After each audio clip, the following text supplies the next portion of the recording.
इन programme सबका सितारा। तो जनाब ख़वातीन, सिर्फ ख़वातीन नहीं, मर्द और ख़वातीन दोनों के लिए सेगमेंट डिज़ाइन किया है, क्योंकि जो स्किन के मसले होते हैं वो मर्द और ख़वातीन दोनों को बहुत होते हैं। और जिस तरह के हम मौसम की तब्दीली की जानिब अभी बढ़ रहे हैं, मज़ीद गर्मी अभी आना बाकी है, तो उसमें जो स्किन से रिलेटेड मसले मसाइल हैं उसमें हम देखेंगे कि इजाफा हो जाएगा।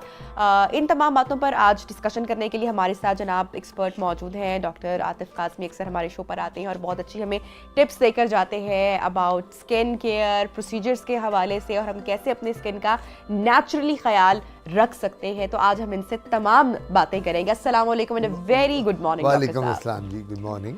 डॉक्टर साहब, चूंकि मौसम बड़ी तेज़ी के साथ अभी तब्दील हो रहा है और अभी होना बाकी भी है, तो ऐसे में जो हमारी स्किन है वो एक्सट्रीम ठंड से, पहले हमने ठंड के मसले मसाइल देखे, हमने पहले उनको समझा, उनको क्योर करने की कोशिश की, और अब हम एक्सट्रीम जो गर्मी है उसकी जानिब बढ़ने वाले हैं। तो ये जो मौसम की तब्दीली है ये हमारे स्किन के साथ क्या तब्दीली लेकर आती है? बिस्मिल्लाहिर्रहमानिर्रहीम।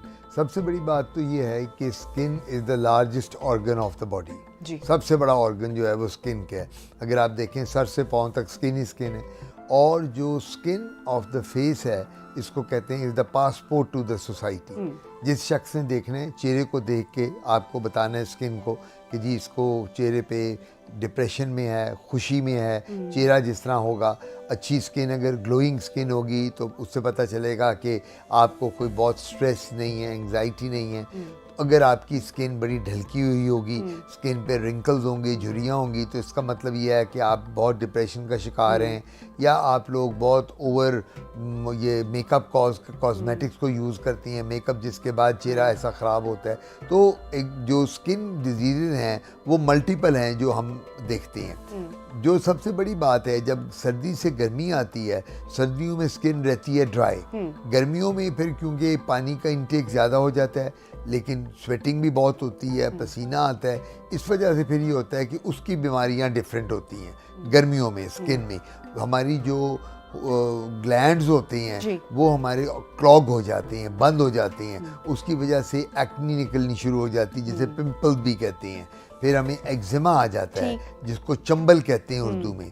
फिर गर्मियों में दाद बन जाती है, जैसे फंगस कहते हैं, वो ये पैचेस बन जाते हैं ग्रॉइंस में, थाइज में, चेहरे पे।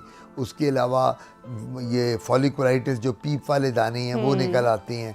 फिर वायरल इन्फेक्शन, मोके बन जाते हैं, चिकन पॉक्स बच्चों में ज़्यादा देखने में आता है इन कंडीशन में। उसके बाद एक बीमारी है जिसे हम अर्टिकेरिया कहते हैं, उर्दू में उसको दुदूड़े या दप्पड़ कहते हैं, वो बीमारी आ जाती है। सो ये वो कॉमन प्रॉब्लम्स हैं यहाँ। और उसमें पेडिक्यूलोसिस, छोटे बच्चियों में जुएँ पड़ जाती हैं सर में, क्योंकि वो स्कूल जाती हैं तो डेली उनका सर धोया नहीं जाता, तो उनको हो जाती है। स्केबीज एक बीमारी है जो वबाई खारिश कहलाती है, वो रात को। तो ये बीमारियां, ये एक बीमारी भी पूरा एक शो हम कर सकते हैं। अच्छा डॉक्टर साहब, मेरा अगला सवाल इस तरह से होगा कि हमारे यहाँ कोई भी जो मसला मसाइल होता है ना, क्योंकि हम इतनी केयरलेस हमारा रवैया होता है कि आंखों का अगर कोई मसला हो फॉर एग्जाम्पल, तो बजाय कि कोई खुदा ना खासा इन्फेक्शन हो गया है, कोई मसला हो गया है, तो हमारे यहाँ सबसे पहले कहा जाता है कि जी खीरे रख लो या के गुलाब डालो, वो मसला दूर हो जाएगा।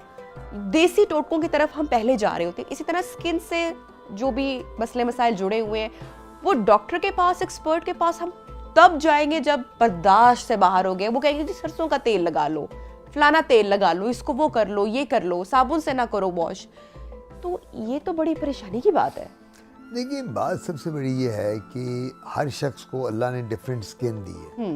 आपकी वालदा की स्किन और है, वालिद की और है, बहनों की और है, भाई की और है।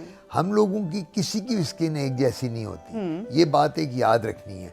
आप एक कॉस्मेटिक अगर यूज़ करती हैं ना, आपका कोई अजीज़ रिश्तेदार या आप अमेरिका से, यूरोप से लाई हैं, क्या पता आपको सूट करे, बहन को ना करे, आपकी मदर को सूट करे, आपके भाई को ना करे। सो बात सबसे बड़ी ये है कि हमें बात ख्याल जो रखना है एक पेशेंट को, वो अपनी स्किन को देखते हुए रखना है। एक बंदा कहता है मैं चेहरे पे खीरा लगा लेता हूँ, एक कहता है जी मैंने तो दही लगाया, कोई कहता है मैंने अंडे की जर्दी लगाई, कोई कहता है जी मैं नीम के पानी से मुंह धोता हूँ।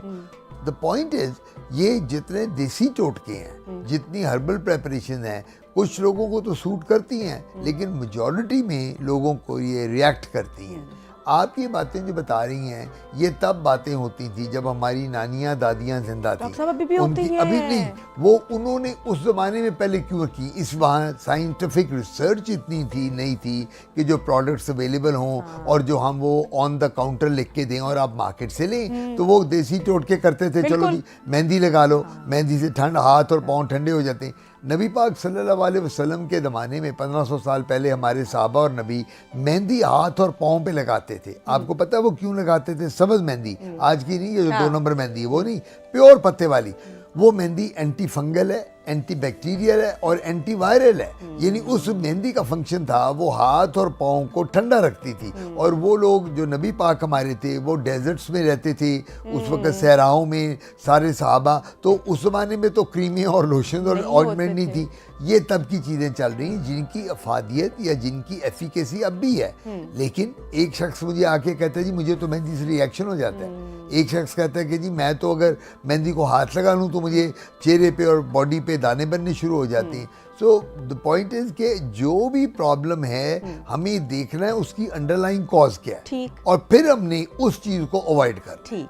अच्छा डॉक्टर साहब, एक सवाल जो कि मेरे ख्याल से हर खातून जो है वो इसको बड़ा इंटरेस्टेड होगी आपका जवाब जानने के लिए कि एजिंग का जो प्रोसेस है इससे हर एक शख्स को गुजरना है, मर्द और ख़वातीन दोनों को गुजरना है। मर्द चूंकि इतना ज़्यादा ब्यूटी कॉन्शियस नहीं होते हैं, आजकल बहुत हैं, तो लेकिन फिर भी ख़वातीन जो है बाजी मार गई हुई हैं। फिर भी तो ख़वातीन जैसे ही आपने 35 क्रॉस किया या तो वो परेशान हो जाती हैं कि जी ये अच्छा फाइन लाइंस आ रही हैं, अब ये हो रहा है, या कंपैरिजन अपना ही शुरू कर लेते हैं। फिर प्रोसीजर्स भी बहुत ज़्यादा आ गए हैं।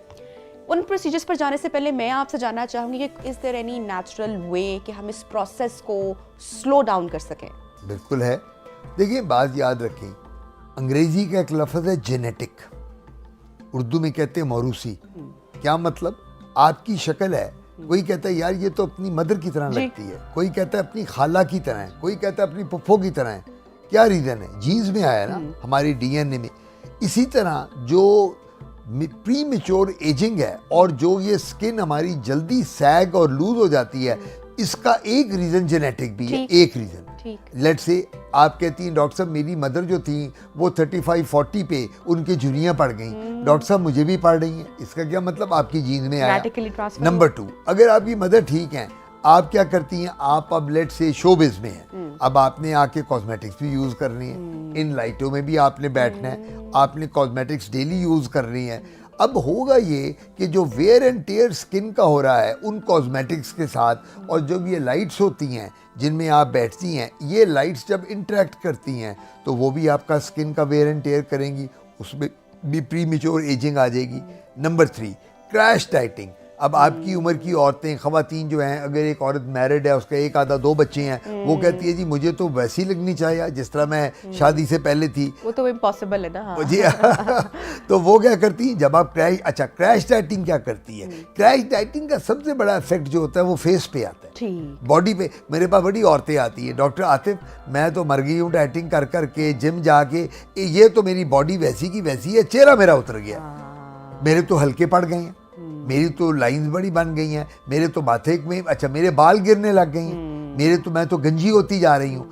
सो क्रैश डाइटिंग जो है वो भी आपके चेहरे को एजिंग की तरफ लेके जाती है। उसके बाद जो तीसरी बात है वो ये है कि जब आप एक खातून की मार्केटिंग की जॉब है, वो सुबह से शाम तक बाहर काम करती है, उसने कॉल्स करनी है, बाहर जाना है, पाकिस्तान में और स्पेशली आगे जो मौसम आ रहा है गर्मी बड़ी है, सन ब्लॉक लगाएगी तो कुछ फ़र्क पड़ेगा, अदरवाइज वो वेरेंट है। और फिर इम्प्रॉपर डाइट, हमें पता ही नहीं है कि हमारी डाइट क्या होनी चाहिए। हम लोगों को ये नहीं पता कि फ्रूट्स और जूसेस कब लेनी है, हमें ये नहीं पता प्रोटीन्स कितनी लेनी है, हमें ये नहीं पता कि हमने फैट्स कितने लेने हैं, कार्बोहाइड्रेट्स कितने। सो ये सारे फैक्टर हैं। और जो सबसे बड़ा फैक्टर है वो भी बताता चलूँ, वो है स्ट्रेस। जो स्ट्रेस लेती हैं ख़वातीन, जो मर्द हजरात, ख़वातीन ज़्यादा स्ट्रेस लेती हैं क्योंकि उन्होंने बच्चे भी पालने हैं, बच्चे पैदा भी करने Sleepless भी हैं, रहती हैं, बिल्कुल। yes. फिर उन्होंने बच्चों को भी देखना है, घर को भी देखना है, और जो वर्किंग लेडी है उसके लिए तो सारा वक्त Double स्ट्रेस हो ही गया। स्ट्रेस है। Correct. सुबह वो 8 बजे 9 बजे घर से निकलती है, 5 बजे घर आती है, बच्चों को स्कूल से आए हुए हैं उनको तैयार कराना, देखना, पढ़ाना। आजकल पढ़ाइयाँ इतनी मुश्किल हैं, तो जो स्ट्रेस है ये बड़ा बड़ा फैक्टर है हमारी स्किन को लूज करने में, हमारी स्किन को प्री मेच्योर एजिंग करने में, और हमारे बालों को गिरने में।